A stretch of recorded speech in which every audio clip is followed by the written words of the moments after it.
దేశ చరిత్రలో మొదటిసారిగా ప్రవేశపెట్టిన డిజిటల్ స్వీయ జనాభా గణనను వినుకొండలో చీఫ్ విప్ జీవి ఆంజనేయులు ప్రారంభించారు.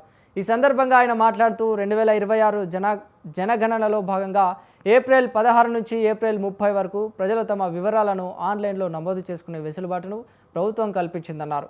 ఆధార్ లేదా ఇతర గుర్తింపు కార్డుల ద్వారా వెబ్ పోర్టల్లో లాగిన్ అయ్యి కుటుంబ సభ్యుల విద్య, ఉద్యోగ, వసతుల వివరాలను పారదర్శకంగా నమోదు చేయాలని ఆయన సూచించారు.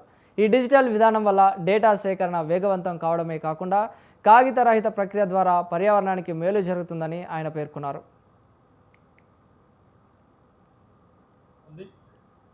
దాంతోపాటు ఒక క్యూఆర్ కోడ్, ఆ క్యూఆర్ కోడ్ ఇచ్చారు. ఆ క్యూఆర్ కోడ్ ద్వారా మనం వెబ్సైట్ ఓపెన్ చేసుకోవచ్చు. ఆ వెబ్సైట్లో మన వివరాలన్నీ కూడా దానిలో నమోదు చేసుకునేటువంటి అవకాశం వచ్చింది. ఈరోజు ఈ వివరాలన్నీ కూడా ఈరోజు కేంద్ర ప్రభుత్వం అడిగే ఈ గణాంక వివరాలు ఇవ్వడం వలన దేశానికి ఎంతో ప్రయోజనం ఉంది, ప్రజలకు ఎంతో మేలు జరగబోతూ ఉంది. ఈరోజు వికసిత్ భారత్ సాధించడానికి ఈ గణాంకాలు ఎంతగానో ఉపయోగపడతాయి.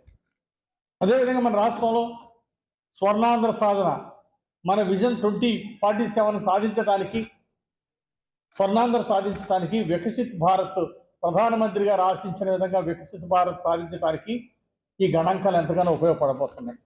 అదేవిధంగా మన ముఖ్యమంత్రి చంద్రబాబు గారు ఆశయ సాధన ప్రకారం మన విజన్ 2047 సాధించుకోవడానికి స్వర్ణాంధ్ర సాధనకు ఈ గణాంకాలు ఎంతో ఉపయోగపడతాయి. అందుకే ఈరోజు ఈ కార్యక్రమంలో మరి ముఖ్యమంత్రి చంద్రబాబు గారు, ప్రధానమంత్రి మోడీ గారు, వాళ్ళు పెద్ద వాళ్ళందరూ కూడా ఈ కార్యక్రమంలో పాల్గొనడం ఎంతో సంతోషం.